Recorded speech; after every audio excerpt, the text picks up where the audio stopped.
Am I the a-hole stories? Am I the a-hole for not letting my homeless friend move in because I hate her kid? Obviously, there are a lot of variables to the story. I'm 24, female, and I have been working since I was 16. My dad passed away on my 17th birthday, but prior to his passing, he taught me everything there was to know. He was a jack of all trades. I have done electric, plumbing, mechanic work, concrete and basic carpentry. My dad and I always loved this one house that had been on the market since I was super young. He always said that one day it would be ours. When he passed, we got an insurance settlement. When I turned 18, I bought that house outright. My mom didn't come with me because it was too much for her to process, but she lives right up the road, so since I was 18, I have been picking away at this house little by little. There was a lot of work to be done and it would be so much easier if my dad was still here to help, but hey, we finally got our house. My friend has a 11-year-old kid. I have never been a fan of her due to the fact that at her age, she still throws herself on the floor at supermarkets, screaming bloody murder when she doesn't get her way. She is an embarrassment, to say the least, but I tried with her. I tried to like her despite all her tantrums and entitlement. One year, she asked me for one of those really expensive doll houses, like $500, and I got it, just to have her turn around and bust it 20 minutes later for being the wrong color. The tip of the iceberg was when I was conned into taking her one day when I was visiting my 7-year-old brother in the hospital who was just diagnosed with cancer at the time. He's good now, and when she saw him lying in that hospital bed all doped up, she immediately said, "What a drama queen. He is obviously faking it." I dropped her off and never took her again. I'm disgusted by her. So, my friend just became homeless. She didn't tell me the variables that caused this, but she's homeless regardless. She calls me up and asks if her and her kid can come live with me for a while. I didn't mean for it to come off as harsh as it did, but my response was, nope. I've seen how your child acts and I'm not having her destroy the one place that reminds me of my father, or interrupting my solitude for not getting her way. Sorry. Again, I didn't mean for it to be that harsh, but that's how it happened regardless. So she flips out. Says I'm trying to make out like her kid is Satan. She knows what her kid said to my brother too, and said that her kid didn't mean it, which makes it worse in my eyes. She is telling everyone that I am a POS for allowing her child to be homeless when I have the means to accommodate. The house has 6 bedrooms. Am I the a-hole? Now for the top comments. Not the a-hole. Call me cynical, but it's too much of a coincidence that your friend became homeless, just when you finished renovating your house. Hi cynical, I'm jaded. I thought the exact same thing. It definitely isn't a coincidence. Her friend knows OP is all alone in an, apparently, 6-bedroom house. She isn't looking for a layover, she's looking to squat on OP's good graces as long as she can. Someone who would pawn off a kid on a person going into the hospital to see a child who's sick with cancer. This is not a considerate, thoughtful adult who will know not to overstay their welcome. This is not someone who pays rent and becomes a good tenant over time. This is not someone who's grateful for a friend who has already reached the end of their tether with your child. If this kills the friendship, so be it, it's a hill worth dying on. Not the a-hole, but I might be biased because I can't stand kids. The kid has proven herself to be entitled, bratty, and destructive. I wouldn't want that in my home, either. Your story about your dad made me teary-eyed. Good for you for being able to buy the house. I'm sure your dad would have been super proud of you. Thank you. Not the a-hole. The kid seems terrible, don't allow them in your home. Kid is 11 and was enabled to this behavior by mom. Point the finger in that direction. Call CPS. Apply some pressure to mom so she gets her act together and end this BS enabling behavior. She is just a kid, yeah, my butt. If you don't teach your kid empathy and good behavior, kid will end up that way. 10 cookies. She only regurgitated the things her mom said. Kids do that. So OP, look out for her mom. Kid is the lesser evil here and can still be mended, not saying it should be you, but she should grow up somewhere else.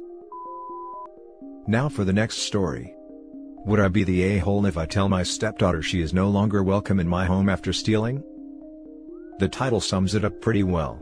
For context though, stepdaughter is a full-grown adult with a child and home of her own.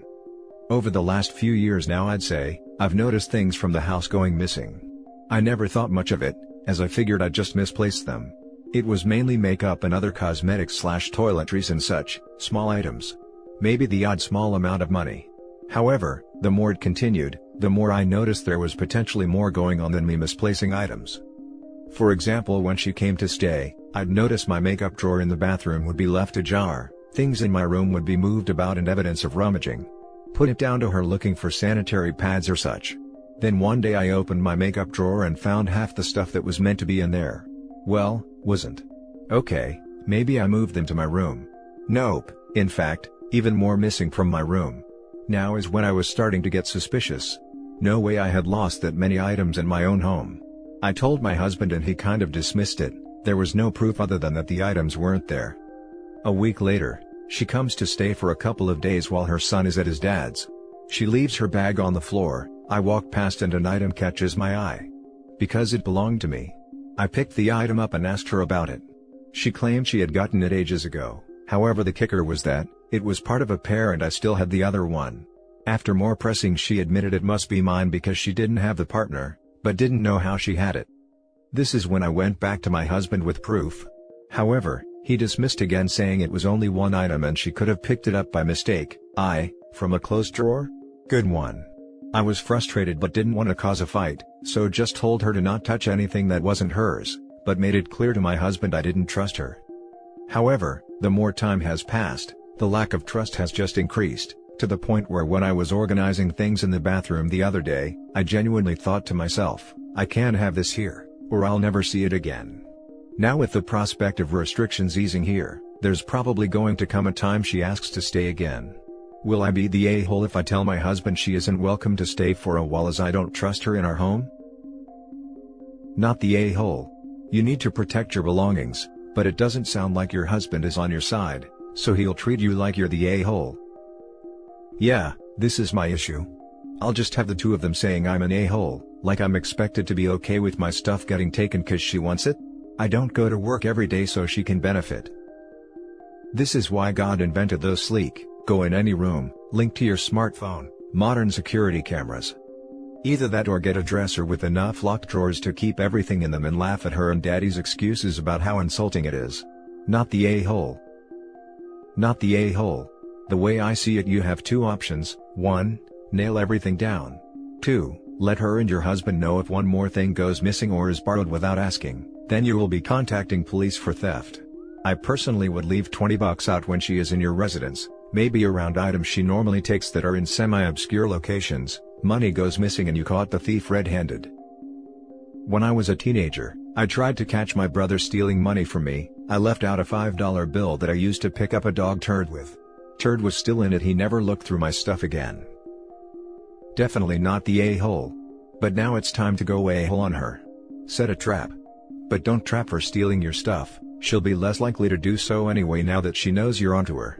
Trap her into stealing something of your husband's. To be honest, I think my husband is part of the problem. It's just stuff is what I hear from him all the time, not just with this incident, but other things too. I think he sees it that his kids are welcome to anything he has.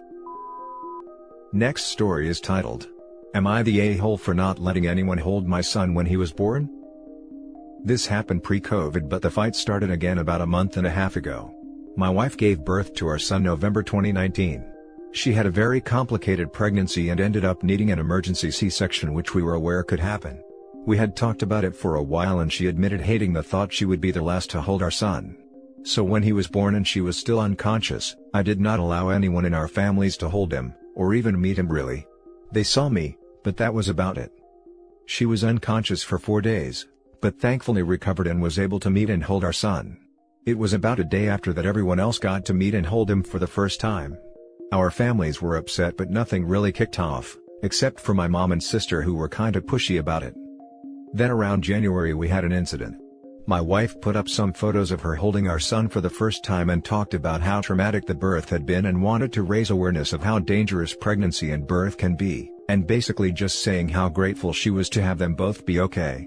My mom and sister then really started acting like kids, saying it wasn't fair and we robbed them of those first few days with their grandson/nephew.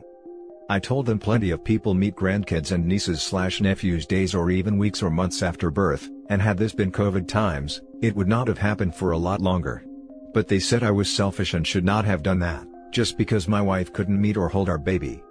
I am only conflicted on this because someone else suggested I robbed my son of having more interaction early on, and I should have thought of him over my wife's feelings on the whole thing, and while most of me is screaming hell no, I wanted to see what a bunch of internet strangers would think. Am I the a-hole? Now for the top comments. Definitely not the a-hole. Of course your wife should have been the first person, besides yourself, to hold your son. Good for you for sticking to your guns. Not the a-hole. This is the best thing you could have done, and a lot more fathers/wives need to do this. As a woman and a mother, I think that would be one of the very few things not forgivable. I would tell your mom and sister to pound sand and get over it, as you did right, and they are just mad you wouldn't give in to them. Anyone who whines it's not fair needs to be shut down and then ignored. What a bunch of turds. Not the a-hole. Not the a-hole. What? Your mother and sister need to check themselves.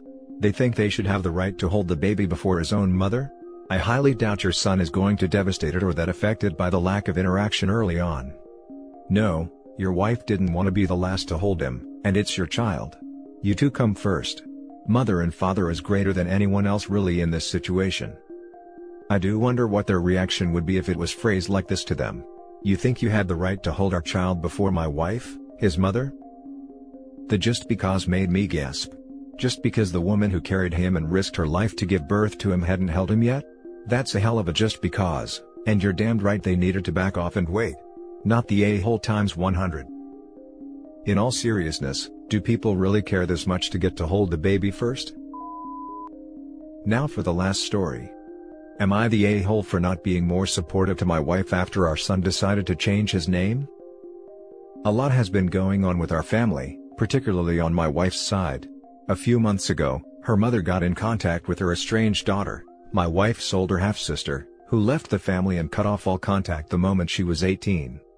To make a long story short, some very dark things were revealed about my wife's late father that her mom hid from the family that involved her sister, and that's why she took off.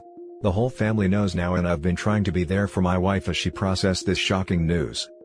The thing is, our son who's 16 found out from his cousins, and he's disgusted by it. He happens to be named after her father, and my son has started telling us he wants to change his name. My son said he doesn't like knowing who he's named after, and would rather it be something else. That my wife and I could even help in picking out a new one. My wife immediately shut him down and they had a fight. When we all had a family sit down, my wife said our son was named after the good things her father did, and that's what he should be remembered by. But those actions are not something that can be overlooked no matter what other good things he did. Frankly, I'm disgusted and horrified too, so I support my son's decision if that's what he wants.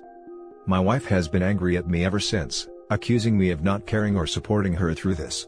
But we have had many deep conversations about this news even before our son announced what he wanted. I completely respect her feelings, but I also need to respect my son's.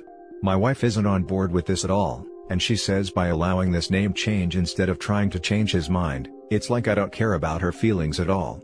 Which makes me an a-hole in her eyes. We're trying to see about getting some family therapy just to deal with everything going on, but I'd like to know what others think. Am I being an a-hole for supporting him wanting to change his name instead of convincing him not to? Not the a-hole. If your father-in-law did what I think he has, then your wife really needs to sit down and think if she truly wants her son to be named after a person like that. There are just some terrible things that can't be looked over and that some good deeds cannot undo. I agree. I understand he was her father, and of course she has different memories of him. We all have a different memory of him. But once something like that is out, well, for me personally, those memories are not the same anymore. I legally changed my name in my early 20s because it never felt like it fitted who I was, and was named after the daughter of someone prominent in my country whose political views I disliked as I grew older. I can't imagine finding out that the person I was named after had done something truly awful. You are not the a-hole to support your son for not wanting to bear the name of a disgraced relative, and he should definitely change it to something he is comfortable with. Your wife may have good memories of her father, but that doesn't wipe out the stain now the truth is known about him. Keep supporting your son and engage in some family therapy with your wife and son, so that she can come to understand his and your perspective, and that it doesn't need to destroy her good memories of her father just because your son no longer bears his name. I think this is the root of it. OP needs to sit down with their wife and son and explain that the son is not trying to disrespect her, invalidate her father's good characteristics, or erase her positive memories of her father by changing his name. But it is ultimately the name and burden that their son has to carry, not her. He is the one who has to live with his own name, not her. And it is his choice whether he wants to represent someone who has committed terrible deeds, and his choice whether he wants to embody those positive traits and happy memories. If he, understandably, can't overlook whatever his grandfather has done, or simply doesn't want to continue carrying the same name as him, then that is 100% the son's right. He is not a vessel created to honor and embody the better aspects of his mother's father. He is his own individual person, and he has the right to choose whose name he does or does not carry. Not the a-hole. Your wife is doing exactly what her mother did. She trying to excuse her father's behavior or pretend it didn't happen by remembering good things her father did. And will also wind up with an estranged kid as a result if she doesn't see sense eventually. Not the a-hole. Your son's name is his, and he should have the right to be called something he is comfortable with. Your wife's feelings about this, ultimately, matter less than your son's. And that's it for this video, guys. If you have thoughts to share, leave a comment below. Don't forget to hit like and subscribe if you like this content. I'll catch you in the next one. Good day, everyone.